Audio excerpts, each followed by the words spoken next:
세상에는 돈을 더럽다고 말하는 사람이 있다. 돈은 탐욕의 근원이고 모든 악의 시작이라고 말한다. 하지만 부처의 눈으로 보면 돈은 탐욕의 도구가 아니라 자비의 도구다. 그건 마음이 흘러가는 방향에 따라 탐욕이 되기도 하고 공덕이 되기도 한다. 돈은 마음의 모양을 담는다. 깨끗한 마음에서 나온 돈은 사람을 살리고 탐욕에서 나온 돈은 사람을 무너뜨린다. 문제는 돈이 아니라 마음이다. 불교에서는 말한다. 중생은 고통 속에서 태어나고 고통 속에서 살아간다고. 그 고통의 많은 부분은 바로 가난에서 비롯된다. 가난은 단순히 돈이 없는 상태가 아니다. 그건 삶의 선택지가 사라진 상태다. 희망이 줄어들고 마음이 다치고 자비가 움츠러드는 상태다. 가난은 마음을 병들게 한다. 가난한 이는 의심이 많아지고 불안이 커지고 자신의 선함조차 의심하게 된다. 그러니 가난은 단순한 결핍이 아니다. 그건 마음의 기반을 무너뜨리는 불씨다. 배고픈 이에게 법문은 들리지 않는다. 그에게는 먼저 한 끼의 밥이 필요하다. 그 밥이 곧 자비이고 그 자비가 곧 법이다. 돈은 그 자비가 현실로 흘러가는 통로다. 돈이 있어야 병든 이를 살리고 배고픈 이를 먹이고 배움 없는 이를 깨우칠 수 있다. 그게 바로 돈의 본래 역할이다. 돈은 중생을 살리는 힘이다. 그 힘이 깨끗하게 흘러갈 때 그건 부처의 손과 같다. 부처는 말로만 자비를 베풀지 않았다. 그는 중생의 굶주림을 보고 그 자리에서 음식을 내주었다. 그 실천이 바로 돈의 역할이다. 돈을 두려워할 필요는 없다. 두려워해야 할 건 탐욕이다. 돈을 사랑하는 것이 죄가 아니라 돈에 매달리는 마음이 죄다. 돈을 바르게 쓰면 세상이 산다. 돈을 그릇되게 쓰면 마음이 무너진다. 그 차이는 단지 한 생각의 방향일 뿐이다. 가난은 마음을 시험한다. 가난은 믿음을 약하게 만들고 사람을 서로 의심하게 만든다. 그러나 돈은 마음을 연결시킨다. 그건 인연의 끈을 이어주는 물줄기다. 돈이 흐르면 관계가 살아난다. 흐름이 멈추면 관계가 메마른다. 그래서 부처는 보시를 강조했다. 보시는 단순한 나눔이 아니라 흐름을 유지하는 법이다. 가난한 세상은 자비가 끊긴 세상이다. 돈이 막히면 자비도 막히고 자비가 막히면 마음이 메마른다. 결국 고통이 늘어나고 중생의 길은 어두워진다. 그러니 돈은 중생을 살린다.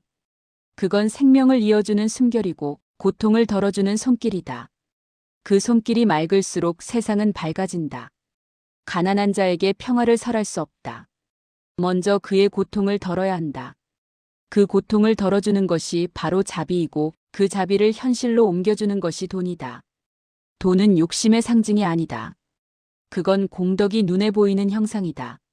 복을 닦는 자는 마음을 닦고 마음을 닦는 자는 흐름을 닦는다. 그 흐름의 끝에 부처의 길이 있다. 돈은 업을 완화시킨다. 누군가를 돕는 순간 그의 고통이 내 업을 대신 태운다. 그 순간 돈은 공덕으로 바뀐다. 그래서 깨달은 이는 돈을 두려워하지 않는다. 그는 돈을 통해 세상을 살리고 그 돈을 통해 마음을 닦는다. 돈은 자비의 불씨다. 그 불씨가 따뜻할수록 세상은 밝아진다. 그러나 가난은 그 불씨를 꺼뜨린다. 가난은 차갑고 어둡고 무겁다. 그건 탐욕이 아니라 절망에서 나온다. 절망은 마음을 병들게 한다.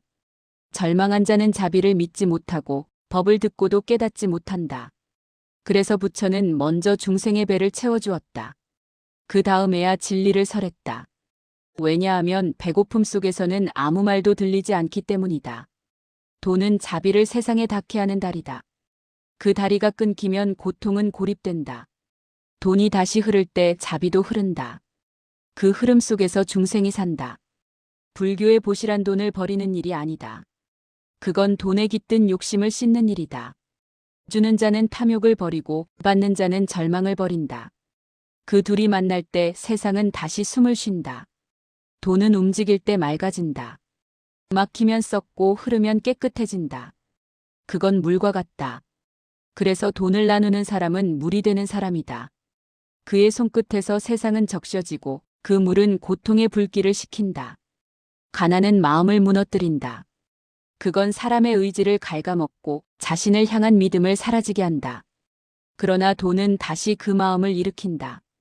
돈이 희망의 불씨가 될 때 그 불빛이 사람을 살린다.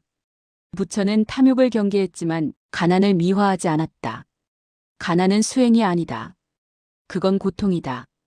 고통을 덜어주는 것이 부처의 길이고 그 길의 현실적 도구가 바로 돈이다. 돈은 중생을 살리고 가난은 마음을 무너뜨린다. 이 단순한 진리를 받아들일 때 비로소 우리는 돈의 본질을 본다. 돈을 바로 쓰면 그건 자비가 되고 그 자비가 세상을 밝히면 그 빛 속에서 모든 중생이 산다. 그때 돈은 단순한 숫자가 아니라 부처의 손길이 된다. 부처의 손에는 황금이 흐른다. 그 황금은 탐욕의 금빛이 아니다. 그건 자비의 빛이다. 그 빛은 눈부시지 않고 따뜻하다. 그건 중생의 고통을 덜어주는 빛이다. 부처의 손에서 흐르는 황금은 움직인다. 그건 멈추지 않는다.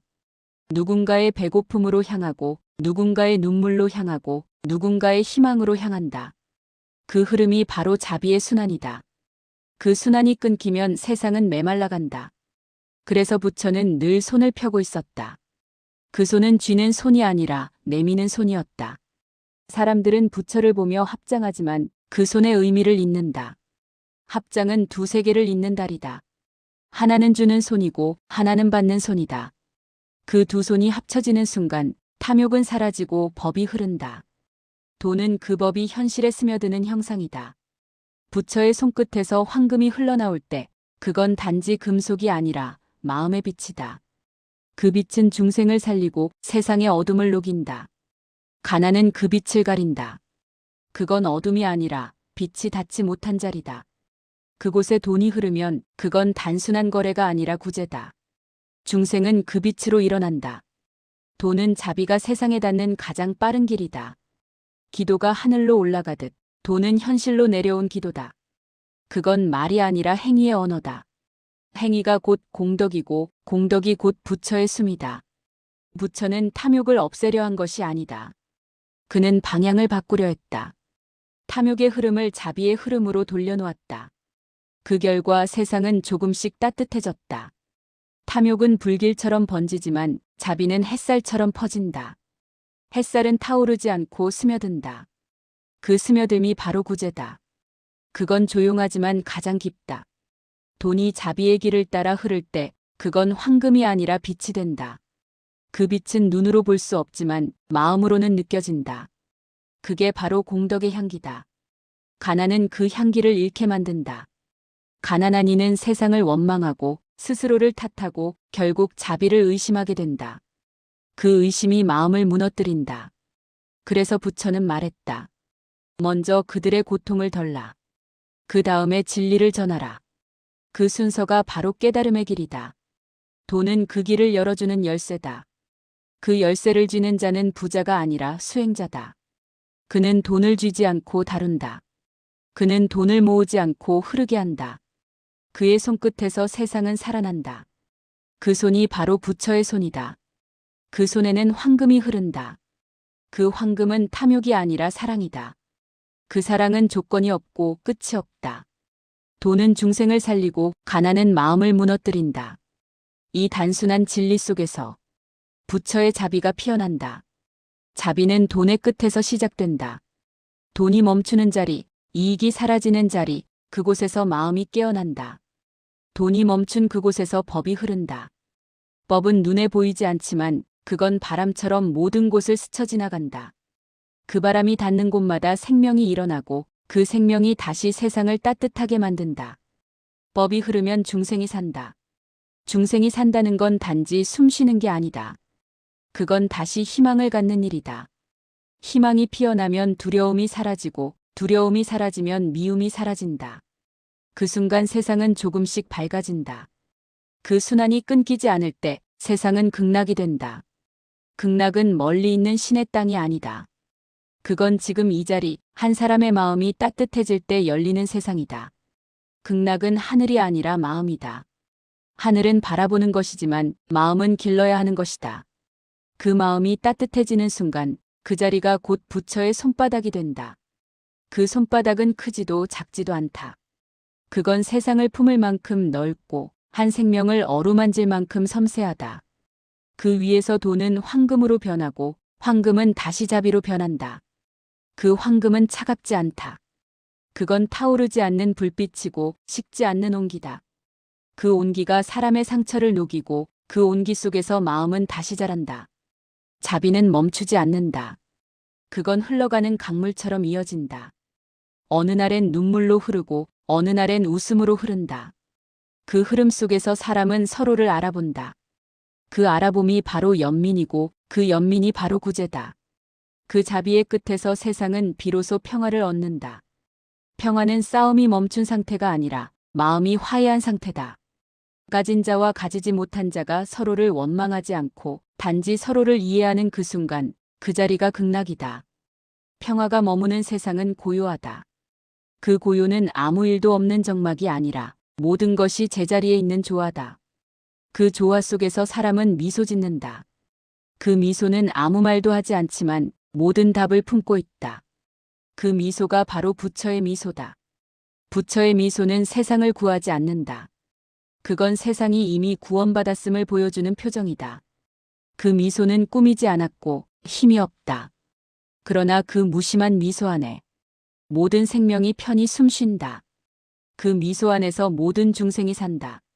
그건 생존이 아니라 생명이다. 생명은 빛이고 그 빛은 다시 마음을 비춘다. 그 마음 속에서 또 다른 자비가 태어나고 그 자비가 세상으로 흘러간다. 그렇게 법은 이어지고 자비는 순환하고 평화는 자란다. 그 순환이 끊기지 않을 때 세상은 다시 극락이 된다. 그리고 부처는 미소 짓는다. 그 미소는 묻는다. 너는 오늘 그 순환을 이어주었는가? 너의 마음은 지금 따뜻한가? 그 물음 앞에서 우린 다시 조용히 숨을 들이마신다. 그 숨 하나가 법이고 그 숨 하나가 자비다. 그 숨이 닿는 곳마다 부처의 손바닥이 펼쳐진다. 그 손 위에서 돈은 황금으로, 황금은 자비로, 자비는 다시 생명으로 변한다. 그리고 세상은 그 생명 속에서 산다. 그게 바로 부처의 세계이고 그게 바로 우리가 찾아 헤매던 극락이다.